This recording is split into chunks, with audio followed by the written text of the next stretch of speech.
Sinophobia. Anti-Chinese sentiment or Sinophobia is a sentiment against China, its people, overseas Chinese, or Chinese culture. It often targets Chinese minorities living outside of China and is complicated by the dilemma of immigration, development of national identity in neighbouring countries, disparity of wealth, the fall of the past central tribute system and majority-minority relations. Its opposite is Sinophilia. Factors contributing to Sinophobia include disapproval of the Chinese government, historical grievances, fear of economic competition, and racism. Sinophobia also stems from old ethnic tensions, such as those related to Japanese nationalism, Korean nationalism, Indian nationalism and Vietnamese nationalism. In 2013, Pew Research Center conducted a survey over Sinophobia, finding that China was viewed favorably in just half of the nations surveyed, excluding China itself. Beijing's strongest supporters are in Asia, in Malaysia and Pakistan, African nations of Kenya, Senegal and Nigeria, as well as Latin America, particularly in countries dependent on the Chinese market, such as Venezuela, Brazil and Chile. Anti-Chinese sentiment remains permanent, however, in the West and other Asian countries, only 28% of Germans and Italians and 37% of Americans view China favorably. It is in Japan where, more than anywhere else, antipathy toward China is striking. Just 5% of Japanese have a favorable opinion of China.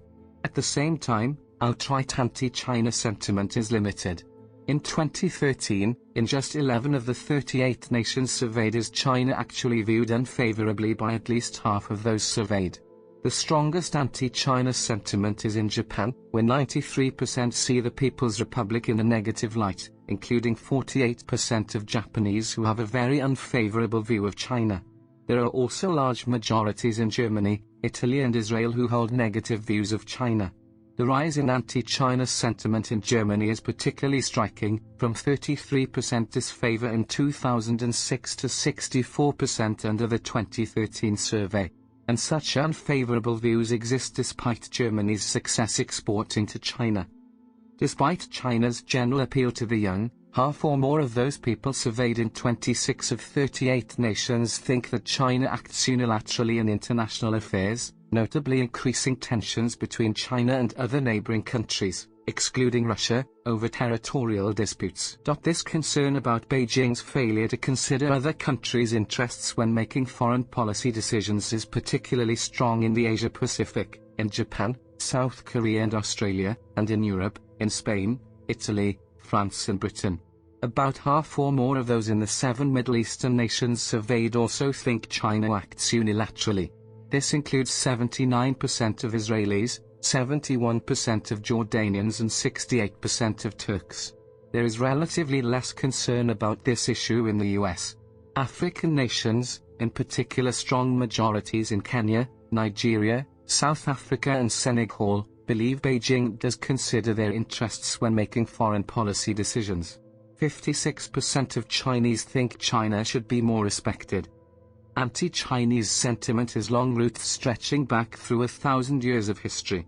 Modern anti-Chinese sentiment only dates back to the 19th century. At the time of the British Empire's first Opium War against Qing China, Lord Palmerston regarded the Chinese as uncivilized and suggested that the British must attack China to show up their superiority as well as to demonstrate what a civilized nation could do. The trend became commonly popular throughout the Second Opium War, when repeated attacks against foreign traders in China inflamed anti-Chinese campaigns. With the defeat of China in both wars, and brutal behavior of Chinese towards foreigners, Lord Elgin upon his arrival in Peking in 1860 ordered the looting and burning of China's summer palace in Vengeance, highlighting the deep xenophobic sentiment existing in the West. In 1882 the Chinese Exclusion Act further deepened deep xenophobic sentiment in the US, which escalated to tensions. Chinese workers were forbidden and treated as second-class citizens. Meanwhile, during mid-19th century in Peru, Chinese had been enforced as slave workers and they were not allowed to have any positions in the society. On the other hand, the Empire of Japan was also known for strong xenophobia. After the violence in Nagasaki caused by Chinese sailors, It stemmed anti-Chinese sentiment in Japan, and following Qing China's non-apology, it even strained further. After the end of the First Sino-Japanese War, Japan defeated China and soon acquired colonial possessions of Taiwan and Ryukyu Islands. Throughout 1920s, Sinophobia was still common in Europe, notably in Britain. Chinese men had been a fixture of London's docks since the mid-18th century, when they arrived as sailors working for the East India Company, importing tea and spices from the Far East. Conditions on those long voyages were so dreadful that many sailors decided to abscond and take their chances on the streets rather than face the return journey. Those who stayed generally settled around the bustling docks, running laundries and small lodging houses for other sailors or selling exotic Asian produce. By the 1880s, a small but recognizable Chinese community had developed in the Limehouse area, to the consternation of white native-born Londoners, fearful of racial mixing and an influx of cheap labor. The entire Chinese population of London was only in the low hundreds, in a city of roughly 7 million, but nativist feelings ran high, as evidenced by the Aliens Act of 1905, a bundle of legislation that sought to restrict entry to poor and low-skilled foreign workers. Chinese also had to work as robbers to drug dealers.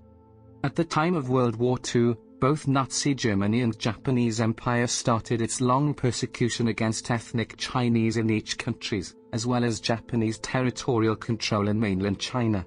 Anti-Chinese massacres like Nanking Massacre that would have been the remaining key reason for the issues remaining between China and Japan today. During the Cold War, anti-Chinese sentiment became permanent in medias of the Western world as well as anti-communist countries, largely after the establishment of the People's Republic of China. Throughout 1950s to 1980s, anti-Chinese sentiment was so deep in Korea, where the Korean War occurred and subsequent Chinese intervention against South Korea. Many Koreans claim China as perpetrator, dividing two Koreas like today. In Burma, Thailand, India, Vietnam, Indonesia and the Philippines, the Chinese were often targeted for alleged link with the Chinese government, while Australia passed White Australia policy further banning immigrants from non-white, mostly Chinese, emigrating the country. Even in the Soviet Union, anti-Chinese sentiment was so common due to differences between China and the USSR that it nearly resulted in war outside border conflict. The Chinese threat described in Alexander Solzhenitsyn's letter prompted expressions of anti-Chinese sentiment in conservative Russian samizdat. Modern anti-Chinese sentiment still remains high even after the Cold War, driven by Western fears of the Chinese role in communism's mission to take over the free world. Since the 1990s, Chinese economic reform has made China a global power. Nonetheless, distrust of China and Chinese is attributable to backlash against the historical memory of Sinicization pursued by Imperial China and later by the Republic of China, and to backlash against modern policies of the Chinese government, which is permanent in many countries like the United States, India, Korea, Japan, and Vietnam. The Chinese government's claims that the Chinese rise is peaceful have been viewed with skepticism. Historically, Xinjiang is one of the most violent regions in China due to long-time conflict of two different people, the majority Han Chinese and the indigenous Turkic Uyghurs in Xinjiang. Major key reasons behind increasing violence in the region is the difference of ethnicity, when the Uyghurs are followers of Islam, while Han Chinese aren't, and historically, the region used to be under several rulers such as the independent Turkic Uyghur to the Chinese rulers spanned for 1,000 years. Numerous riots against China occurred with the establishment of the People's Republic of China, includes the incident of 1997, or the most recent serious July 2009 Urumqi riots leading to nearly 150 casualties in the region. This has prompted China to increase their military presence to keep the stability of that area, and it was accused for turning the region into a police state. Tibet has a complicated relations with China. Both countries as part of the Sino-Tibetan language family and share a long history. Tang Dynasty and Tibetan Empire did enter into a military conflict and had a major effect on the rise of Sinophobia among Tibetans. In the 13th century, Tibet fell into the rule of Yuan dynasty, but it soon broke out with the collapse of Yuan dynasty. Relationship between Tibet with China remains complicated until Tibet was invaded again by the Qing dynasty. Following the British expedition to Tibet in 1904, many Tibetans look back to it as an exercise of Tibetan self-defense and an act of independence from the Qing dynasty as the dynasty was falling apart, and has left a dark chapter in their modern relations. The Republic of China failed to reconquer Tibet, but the later People's Republic of China retook Tibet and incorporated it as Tibet Autonomous Region within China. Despite 14th Dalai Lama and Mao Zedong had together signed 17-point agreement for the peaceful liberation of Tibet, China was accused for not honoring the treaty and led to 1959 Tibetan uprising, which was totally suppressed by China, and Dalai Lama escaped to India. Tibetans once again rioted against Chinese rule twice, the 1987-89 Unrest and 2008 Unrest, where they directed their angers against Han and Hui Chinese. Both have been suppressed by China, and China has increased their military presence in the region, despite self-immolations against China are still ongoing. Inner Mongolia used to be part of Greater Mongolia, until Mongolia was absorbed into China at 17th century following the Qing conquest.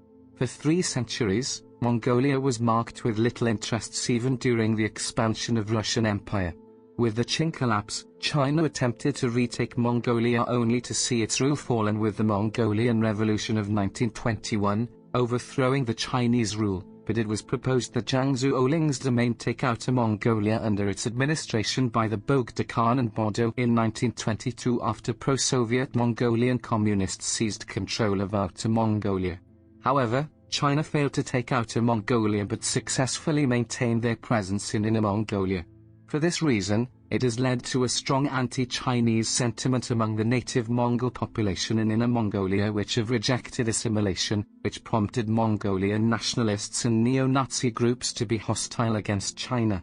One of the most renowned unrest in modern China is the 2011 Inner Mongolia unrest, following the murder of 2 ethnic Mongolians in separate incidents. Although Hong Kong's sovereignty was transferred to China in 1997, only a small minority consider themselves exclusively and simply Chinese. According to a survey conducted by the University of Hong Kong in December 2014, 42.3% of respondents identify themselves as Hong Kong citizens, versus only 17.8% who identified as Chinese citizens, and 39.3% who chose a mixed identity. The number of mainland Chinese visitors to Hong Kong has surged since the handover, reaching 28 million in 2011. The conspicuous consumption and rude behavior of some mainlanders has upset many locals. In 2012, a group of Hong Kong residents published a newspaper advertisement depicting mainland visitors and immigrants as locusts. In February 2014, about 100 Hong Kong-ish harassed mainland tourists and shoppers during what they styled an anti-locust protest in Kowloon. In response, the Equal Opportunities Commission of Hong Kong proposed an extension of the territory's race-hate laws to cover mainlanders. After World War II ended, the relationship between China and Japan gradually improved. However, since 2000, Japan has seen a gradual resurgence of anti-Chinese sentiments. Many Japanese believe that China is using the issue of the country's checkered history, such as the Japanese history textbook controversies, many past war crimes committed by Japan's military, and official visits to the Yasukuni Shrine, both as a diplomatic card and to make Japan a scapegoat in domestic politics. The anti-Japanese riots in spring of 2005 also were a source of more anger towards China within the Japanese public. Anti-Chinese sentiments in Japan have been on a sharp rise since 2002. According to Pew Global Attitude Project, unfavorable view of China was 84%, unfavorable view of Chinese people was 73%, the most xenophobic perception from any other country in the world. Korea has a long history of both resistance against and subordination to the Chinese Empire. Until the arrival of Western imperialism in the 19th century, Korea had been part of the Sinocentric East Asian regional order. In the early 2000s, a dispute over the history of Goguryeo, which both Koreas and China claim as their own, caused tension between the two countries. In 1931, while Korea was dominated by Imperial Japan, there was a dispute between Chinese and Korean farmers in Wonpausan, Manchuria. It was highly sensationalized in the Japanese and Korean press, and used as propaganda to increase anti-Chinese sentiment. It caused a series of anti-Chinese riots throughout Korea, starting in Incheon on July 3 and spreading rapidly to other cities. Chinese sources estimate that 146 people were killed, 546 wounded, and a considerable number of properties were destroyed. The worst riot occurred in Pyongyang on July 5. In this effect, the Japanese had a considerable influence on Sinophobia in Korea. Starting in October 1950, the People's Volunteer Army fought in the Korean War on the side of North Korea against South Korean and United Nations troops.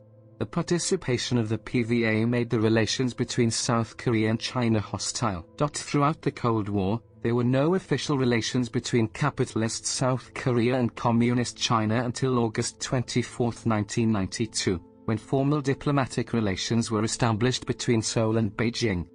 In the 1960s, South Korean laws directed against foreign property ownership, at a time when most foreign ownership was by ethnic Chinese, led to many Chinese emigrating from South Korea to Taiwan.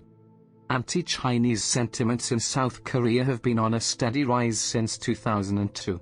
According to the Pew Global Attitude Project, favorable view of China steadily declined from 66% in 2002 to 48% in 2008, while unfavorable view of China rose from 31% in 2002 to 49% in 2008.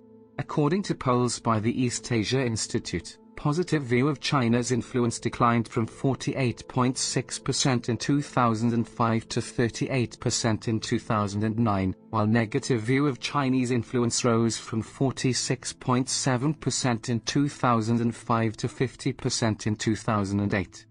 During the Seoul leg of the 2008 Olympic torch relay, over 6,000 Chinese students clashed with protesters.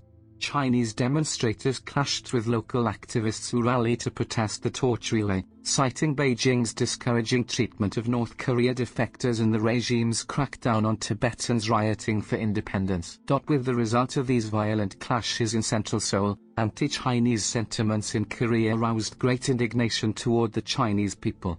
The Ministry of Justice of South Korea indicated that it would punish all such demonstrators, regardless of nationality. The government of South Korea is toughening visa regulations for Chinese students.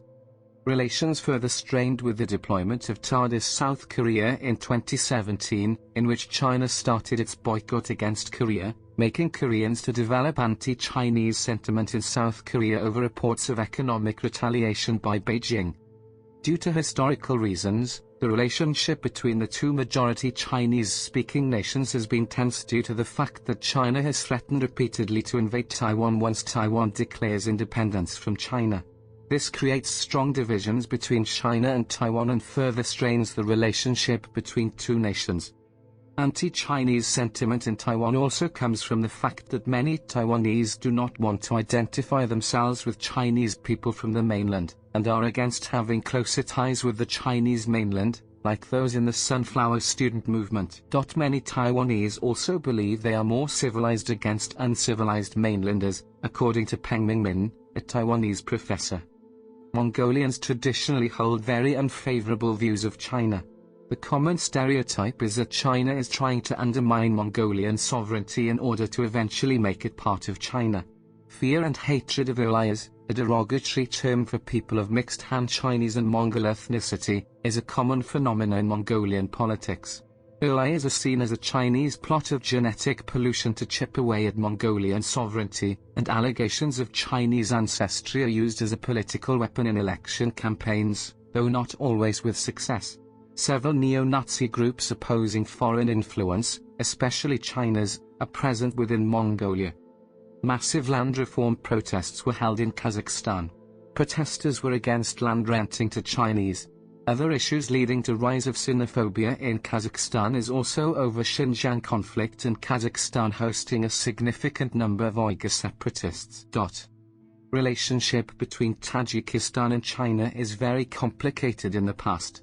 During 19th century, with the increasing riots within Xinjiang, Yaqub Beg, a Tajik adventurer, founded Kashgaria and declared its independence from Chinese rule, which was seen as the rebirth of Uyghur nationalism and Islamism in the region. China was accused of secretly arming the Taliban, which was formed by dominant Pashtuns against the majority Tajik-backed Northern Alliance in Afghanistan, as it took place even before September 11 attacks.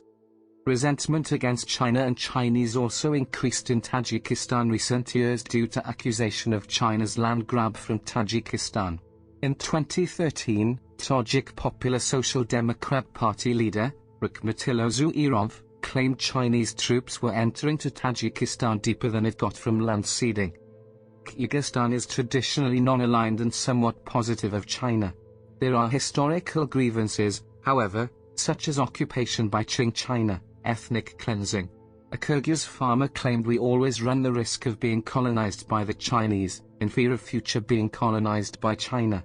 Meanwhile, same like majority Central Asian nations, Kyrgyz people mostly sympathize with Uyghur separatism in China, further complicated relations. The Taliban, which once controlled almost Afghanistan for 5 years, was secretly supported and financed by China through Pakistan, China's longtime ally, and the secret tie continues even after Taliban was overthrown in 2001. This has sparked a xenophobic sentiment among Afghans. Recently, the Xinjiang conflict even strained the relations between Afghanistan and China. In 2017, Abdul-Jabbar Karaman, military operations chief in volatile Helmand province, blamed China for supporting Taliban terrorists with weaponry in Afghanistan. To counteract the city-state's low birth rate, Singapore's government has been offering financial incentives and a liberal visa policy to attract immigrants. The policy has nearly doubled Singapore's population since 1990. Many of the newcomers are from China, although about half are from Southeast Asia. The immigrants are blamed for competing with the native-born Singaporeans for jobs and housing. Due to race-based politics and Bumiputera policy, there had been several incidents of racial conflict between the Malays and Chinese before the 1969 riots. For example, in Penang, hostility between the races turned into violence during the centenary celebration of Georgetown in 1957, which resulted in several days of fighting and a number of deaths, and there were further disturbances in 1959 and 1964, as well as a riot in 1967 which originated as a protest against currency devaluation but turned into racial killings. In Singapore, the antagonism between the races led to the 1964 race riots, which contributed to the expulsion of Singapore from Malaysia on the 9th of August 1965. The 13th of May incident, probably the highest race riot happen in Malaysia, with more than 143 or suggested 600 killed, mostly are Chinese.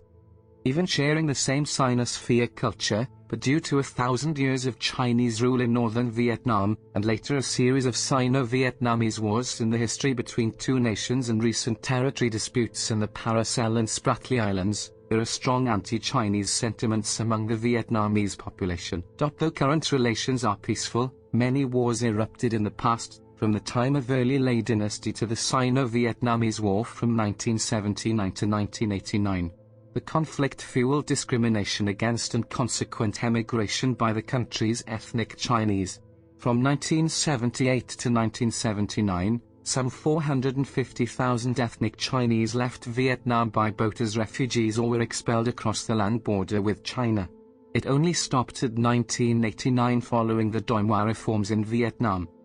Anti-Chinese sentiments had spiked in 2007 after China formed an administration in the disputed islands, in 2009 when the Vietnamese government allowed the Chinese aluminium manufacturer Chinalco the rights to mine for bauxite in the Central Highlands, and when Vietnamese fishermen were detained by Chinese security forces while seeking refuge in the disputed territories. In 2011, following a spat in which a Chinese marine surveillance ship damaged a Vietnamese geologic survey ship off the coast of Vietnam, some Vietnamese travel agencies boycotted Chinese destinations or refused to serve customers with Chinese citizenship. Hundreds of people protested in front of the Chinese embassy in Hanoi and the Chinese consulate in Ho Chi Minh City against Chinese naval operations in the South China Sea before being dispersed by the police. In May 2014, mass anti-Chinese protests against China moving an oil platform into disputed waters escalated into riots in which many Chinese factories and workers were targeted. In 2018, thousands of people nationwide protested against a proposed law regarding special economic zones that would give foreign investors 99-year leases on Vietnamese land, fearing that it would be dominated by Chinese investors. According to journalist Daniel Cruz, Sinophobia is omnipresent in modern Vietnam, where from school kids to government officials, China bashing is very much in vogue. According to Cruz, a majority of Vietnamese resent the import and usage of Chinese products, considering them distinctly low status. In Laos, anti-Chinese sentiment is frequently associated with Chinese businesses that are perceived to be responsible for destroying or stealing the country's natural resources, or which are responsible for the relocation of citizens from their homes. During the late 1960s, an estimated 425,000 ethnic Chinese lived in Cambodia. By 1984, as a result of the Khmer Rouge genocide and emigration, only about 61,400 Chinese remained in the country. The hatred for Chinese was projected on the ethnic Chinese of Cambodia during 80s. A Vietnamese reporter noted, in general, the attitude of young people and intellectuals is that they hate Cambodian Chinese. The Spanish introduced the first anti-Chinese laws in the Philippine archipelago. The Spanish massacred or expelled Chinese several times from Manila, and the Chinese responded by fleeing to the Sulu Sultanate and supporting the Moro Muslims in their war against the Spanish. The Chinese supplied the Moros with weapons and joined them in fighting the Spanish directly during the Spanish-Moro conflict. The standoff in Spratly Islands and Scarborough Shoal between China and the Philippines contributes to anti-China sentiment among Filipinos. Campaigns to boycott Chinese products began in 2012. People protested in front of the Chinese embassy, and it had led the Chinese embassy to issue travel warning for its citizens to the Philippines for a year. The Dutch introduced anti-Chinese laws in the Dutch East Indies. The Dutch colonialists started the first massacre of Chinese in the 1740 Batavia massacre, in which tens of thousands died. The Java War followed shortly thereafter. The asymmetrical economic position between ethnic Chinese Indonesians and indigenous Indonesians has incited anti-Chinese sentiment among the poorer majorities.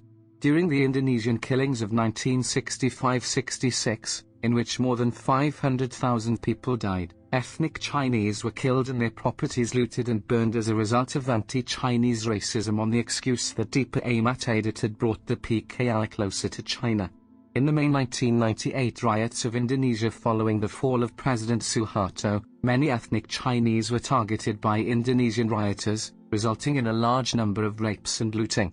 However, most of the deaths suffered when Chinese-owned supermarkets were targeted for looting were not Chinese, but the Indonesian looters themselves, who were burned to death by the hundreds when a fire broke out. In the 18th century, Qing dynasty China attempted to conquer Myanmar in 4 failed invasions. The infamous 1967 riots in Burma against Chinese community had sparked angers among Chinese, led to the arming of ethnic and political rebels by China against Burma. Later, China's double-faced policy in Myanmar's conflict, when it supports both the rebels in the government's Tatmadaw, and its exploitation of natural resources, has also hampered the Sino-Burmese relationship. The relation between Bhutan and China has historically been tense, and past events have led to anti-Chinese sentiment within the country. Notably, the Chinese government's destruction of Tibetan Buddhist institutions in Tibet in 1959 led to a wave of anti-Chinese sentiment in the country.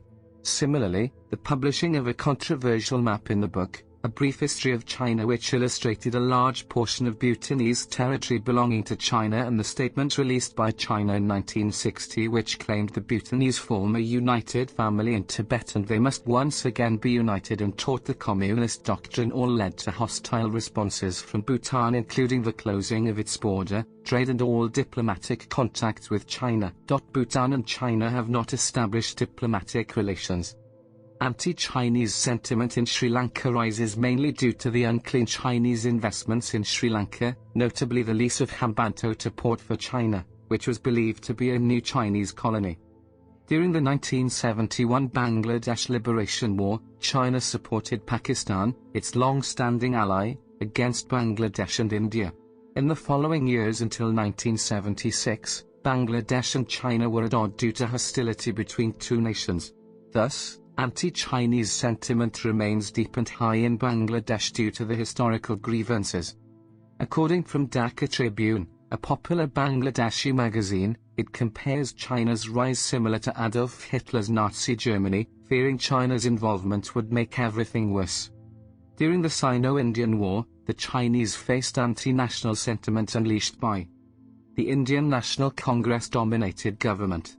Chinese businesses were investigated for links to the Chinese government, and many people of Chinese origin were interned in prisons in North India. The Indian government passed the Defence of India Act in December 1962, permitting the apprehension and detention and custody of any person of being of hostile origin.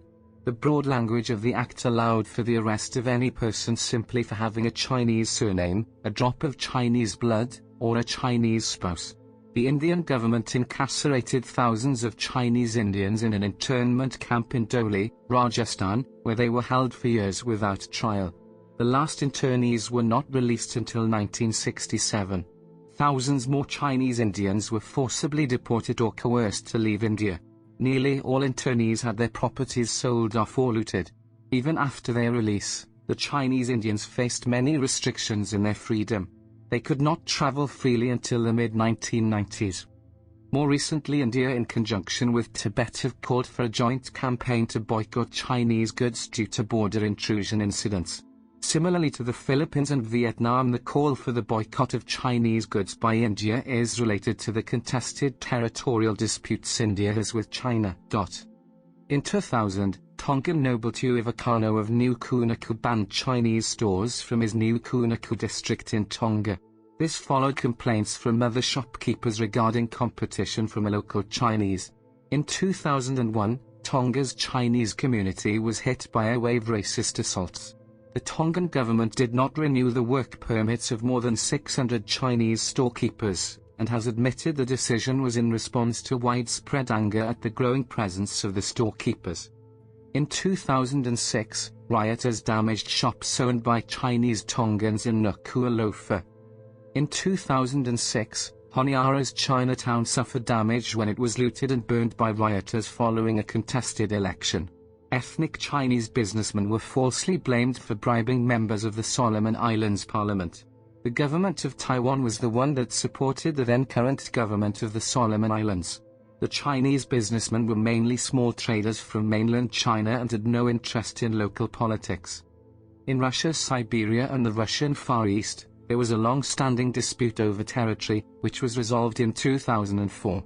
Russia and China no longer have territorial disputes, and China does not claim land in Russia. However, there is also a perceived fear of a demographic takeover by Chinese immigrants in sparsely populated Russian areas. Anti-Chinese sentiment in Turkey has been a strong factor, due to historical issues between two countries, remains. Despite far away 1,000 miles, in the past, the Turkic peoples, from the Gokturks to the Uyghurs, had often fought against Imperial China. In 2009, following the riots in Urumqi, Turkish Prime Minister Recep Tayyip Erdogan claimed the martyrs of East Turkestan are our martyrs, and criticized China for the suppression of Uyghurs in Xinjiang, which inflamed tensions between China and Turkey for a year. On July 4, 2015, a group of around 2,000 Turkish nationalists from the Grey Wolves linked to MHP protesting against China's fasting ban in Xinjiang mistakenly attacked South Korean tourists in Istanbul, which led to China issuing a travel warning to its citizens traveling to Turkey. A Uyghur employee at a Chinese restaurant was beaten by the Turkish Grey Wolves-linked protesters. This event negatively impacted China-Turkey relations.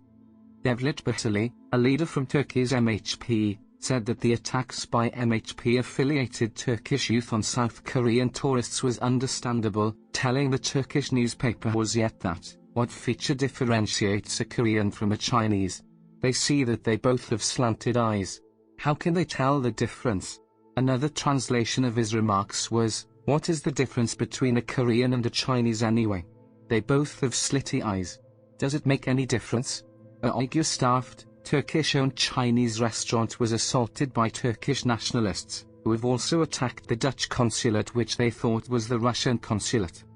Due to sharing a similar history with Turkey for being common Turkic root, Sinophobia is also omnipresent in Azerbaijan. In 2009, following the riots in Xinjiang, Azerbaijan was one of the first countries to cover about the riots, stemming Sinophobia within Azerbaijan. Azerbaijan is also noted for supporting several pan-Turkist separatist groups, such as Southern Azerbaijan National Awakening Movement, which have strong tie with East Turkestan independence movement.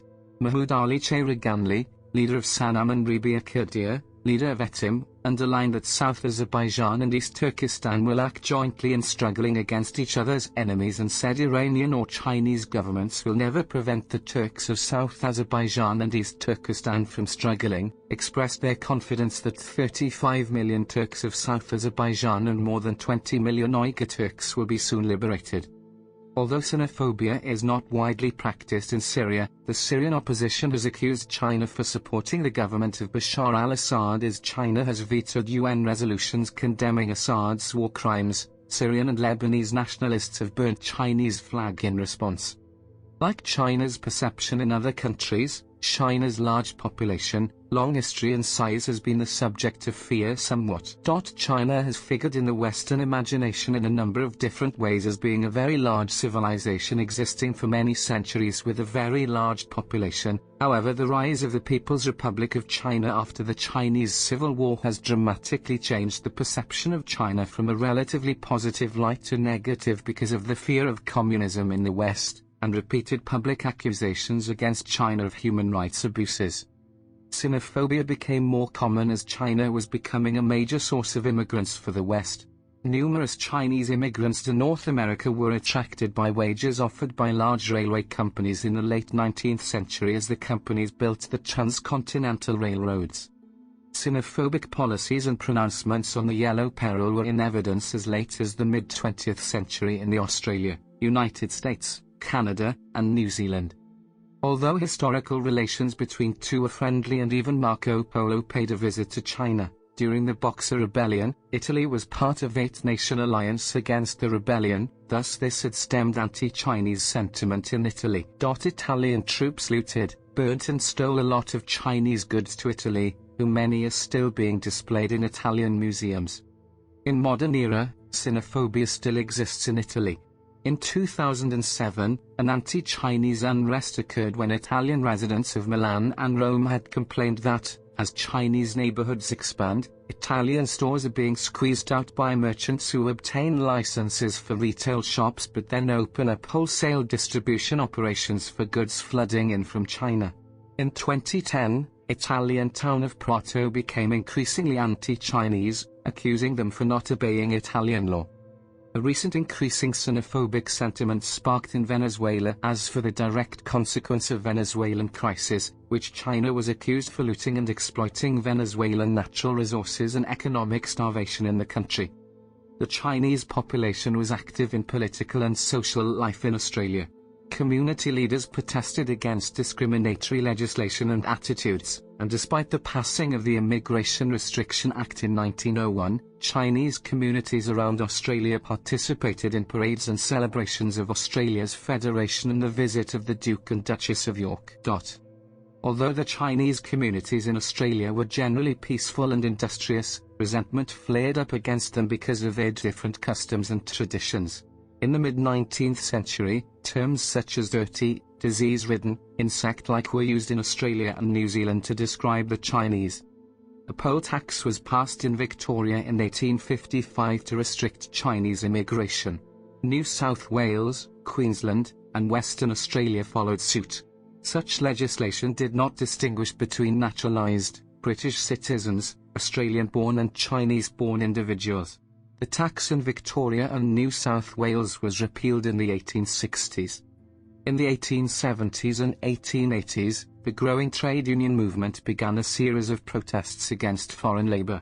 Their arguments were that Asians and Chinese took jobs away from white men, worked for substandard wages, lowered working conditions and refused unionization. Objections to these arguments came largely from wealthy landowners in rural areas. It was argued that without Asiatics to work in the tropical areas of the Northern Territory and Queensland, the area would have to be abandoned. Despite these objections to restricting immigration, between 1875 and 1888 all Australian colonies enacted legislation which excluded all further Chinese immigration. Asian immigrants already residing in the Australian colonies were not expelled and retained the same rights as their Anglo and Southern compatriots.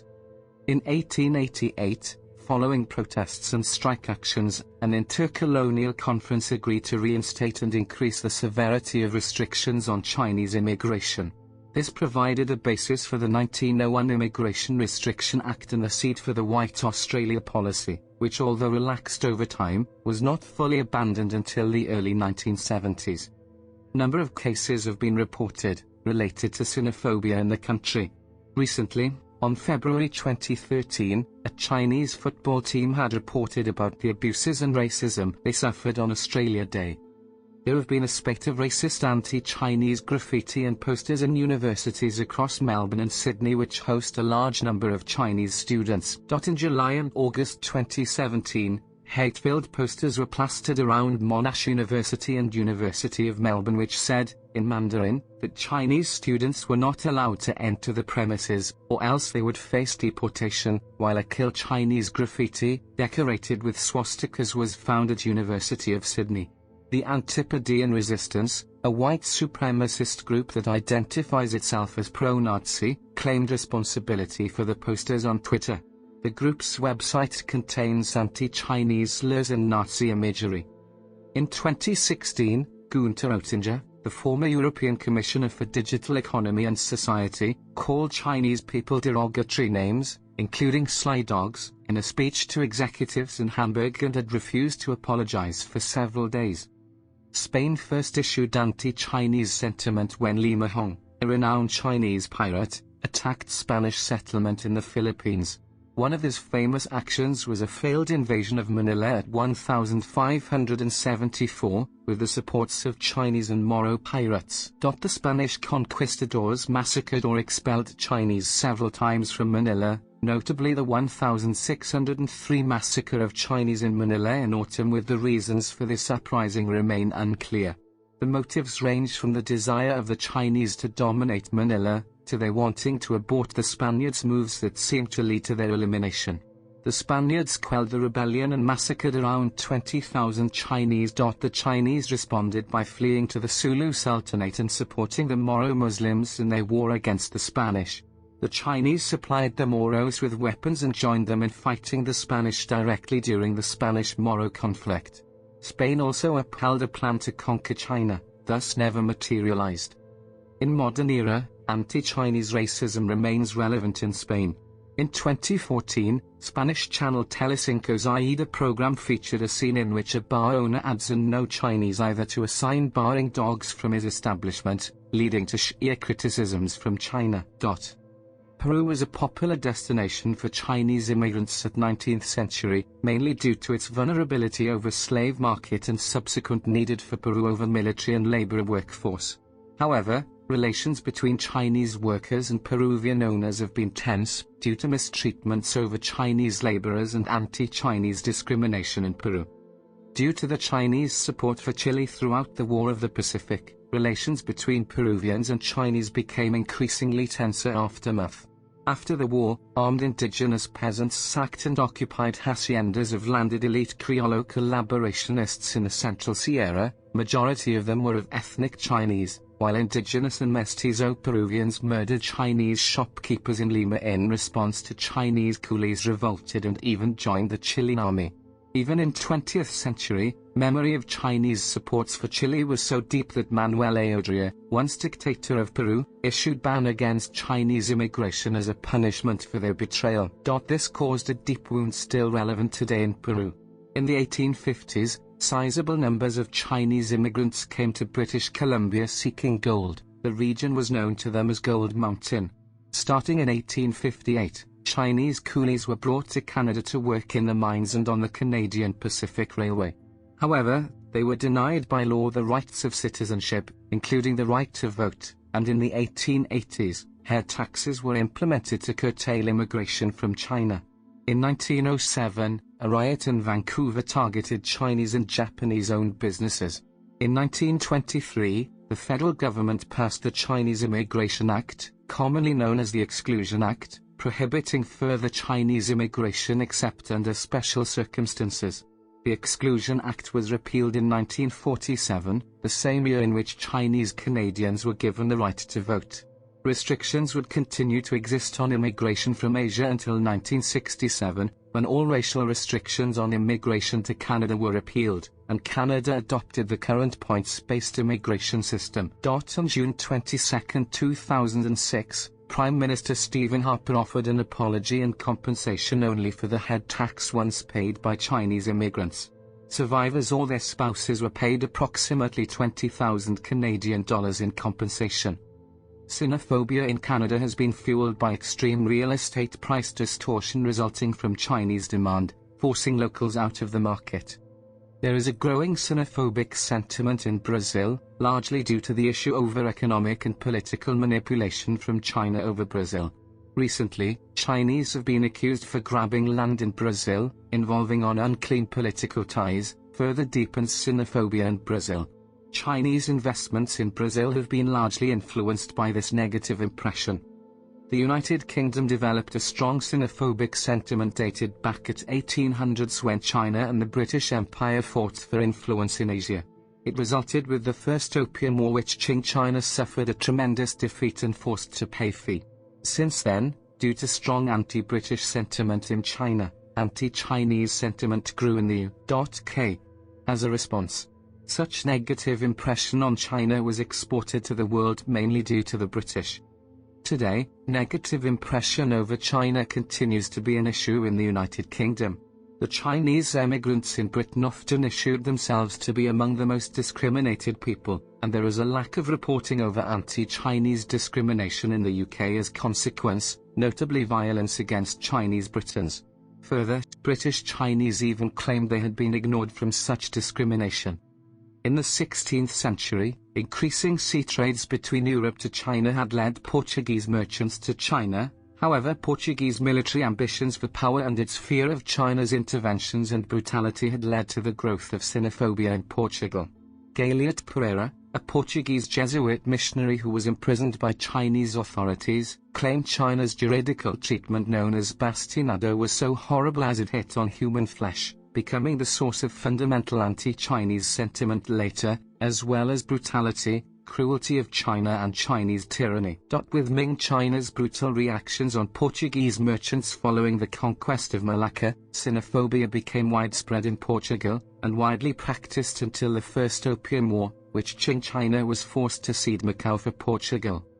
In France, anti-Chinese sentiment has become an issue, with recent poor treatments of Chinese minority in France like the killing of Chinese people in Paris, causing uproar among Chinese in France, joint alliance with India against China, Chinese unclean investments in France and accusation of land grabs from Chinese investors. Anti-Chinese sentiment was first recorded in Mexico at 1880s. Similar to most Western countries at the time, Chinese immigration and its large business involvement has always been a fear for native Mexicans.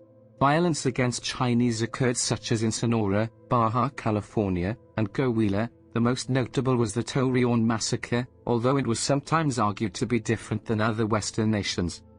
Anti-Chinese sentiment grew in New Zealand at 19th century when the British Empire issued the Yellow Perils to embrace xenophobic sentiment against Chinese population in China, and it remains relevant today in New Zealand. It was begun with Chinese Immigration Acts at 1881, limiting Chinese from emigrating to New Zealand and excluding Chinese from major jobs, to even anti-Chinese organizations.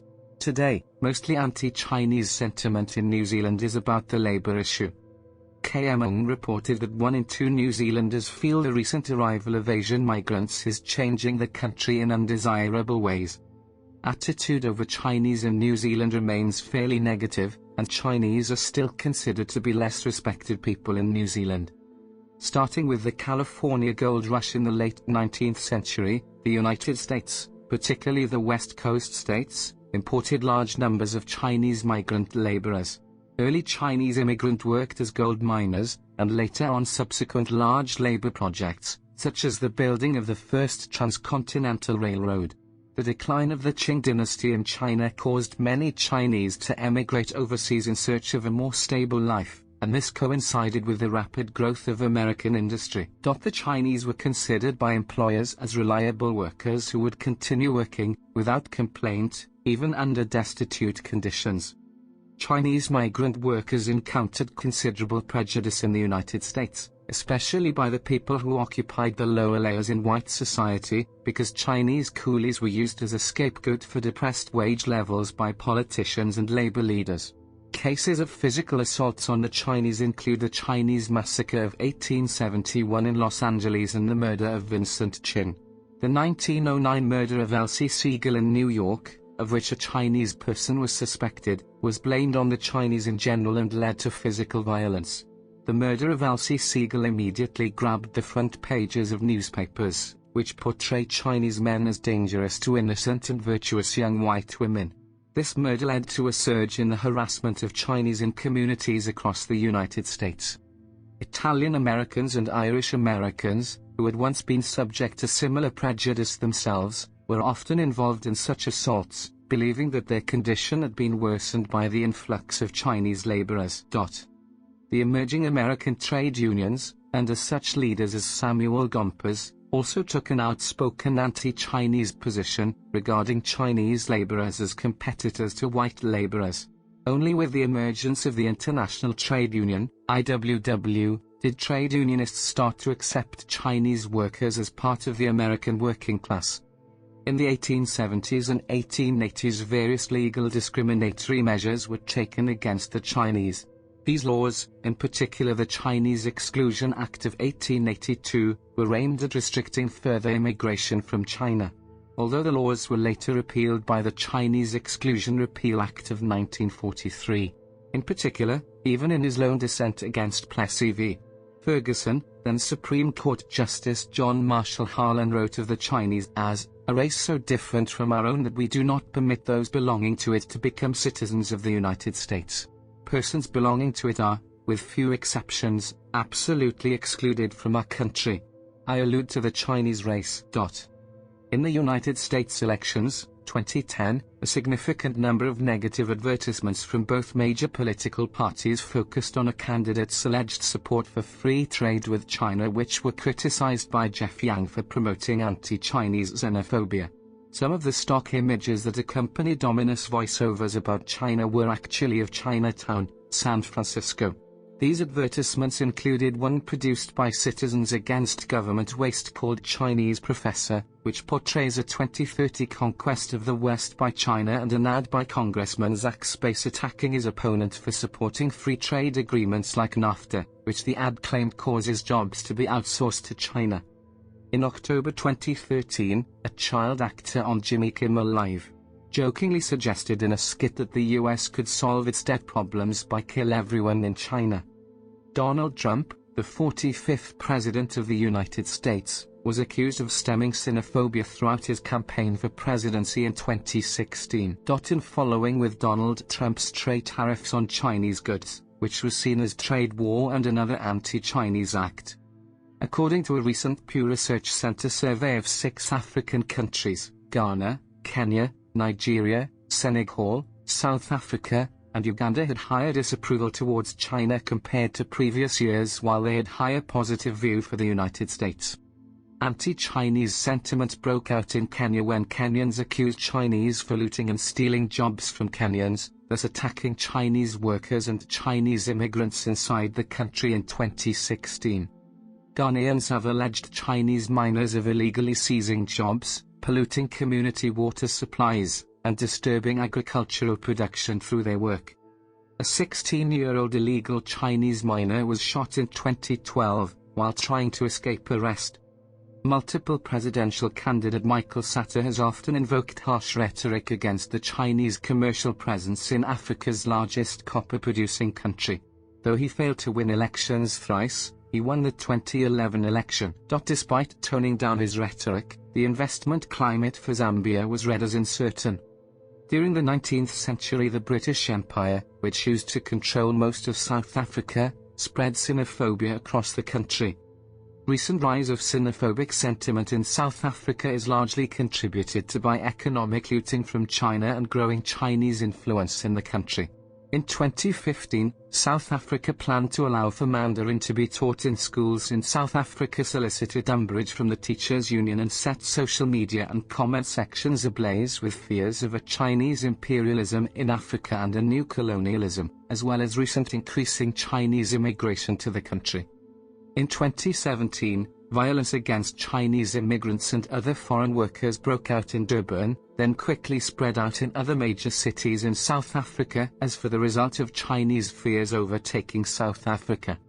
Depiction of China and Chinese in official medias have been somewhat under subject in general, but overall, the majority of depiction over China and Chinese are surrounded about coverages, mainly, as negative. In 2016, Hong Kong's Al Qaeda said to South China Morning Post that Western journalists who regard China's motives with suspicion and cynicism are cherry-picking facts based on a biased view, and the misinformation they produce as a result is unhelpful and sympathetic of the resentment against China.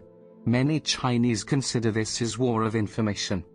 According from China Daily, a nationalist press of China, Hollywood is accused for its negative portrayal of Chinese in movies, such as Bandits, Dangerous, Cold Blood, Weak and Cruel, while the Americans as well as several European or Asians like Filipino, Taiwanese, Korean, Hong Konger, Vietnamese, Indian and Japanese characters in general are depicted as saviors. Even anti-Chinese whitewashing in film is common. Matt Damon, the American actor who appeared in The Great Wall, had also faced criticism that he had participated in whitewashing through his involvement in forthcoming historical epic The Great Wall, a large-scale Hollywood Chinese co-production, which he denied. Several another examples is the depiction of ancient Tang Chinese in Yeongaesomun, a Korean historical drama, as barbaric, inhuman, violent, seeking to conquer Goryeo and subjecting Koreans. In practice, anti-Chinese political rhetoric usually puts emphasis on highlighting policies and practices of the Chinese government that are criticized internally: corruption, human rights issues, unfair trades, censorship, violence, military expansionism, political interferences and historical imperialist legacies. It is often in line with independent media's opposing Chinese government in China as well as Hong Kong and Macau. In defense of this rhetoric, some sources critical of the Chinese government claim that it is Chinese state-owned media and administration who attempt to discredit the neutral criticism by generalizing it into indiscriminate accusations of the whole Chinese population and targeting those who criticize the regime, or Sinophobia. Some have argued, however, that the Western media, similar to Russia's case, doesn't make enough distinction between CPC's regime and China and the Chinese, thus effectively vilifying the whole nation. Due to the deep resentment over China-made business as well as unfair trades from Chinese corporations, several countries have taken measures to ban or limit Chinese companies from investing in its markets. Notably is the case of Huawei and ZTE, which were banned from operating or doing business with American companies in the United States due to alleged involvements from Chinese government and security concerns. It was seen as discrimination against China. Some countries like India also moves closer to full ban or limit operations of Chinese corporations inside their countries for the exact reasons. According to The Economist, many Western as well as non-Chinese investors still think that anything to do with China is somewhat dirty and unfresh, as most look on China as a country which often interferes on other businesses. Alexander Stevenson from the New York Times also noted that China wants its giant national companies to be world leaders in sectors like electric cars, robotics and drones, but the authorities are accused of curtailing foreign firms' access to Chinese consumers. List of non-Chinese xenophobia-led violence against ethnic Chinese. There are a variety of derogatory terms referring to China and Chinese people. Many of these terms are viewed as racist. However, these terms do not necessarily refer to the Chinese ethnicity as a whole. They can also refer to specific policies, or specific time periods in history, or specific time periods in history, or specific time periods in history, or specific time periods in history, or specific time periods in history, or specific time periods in history, or specific time periods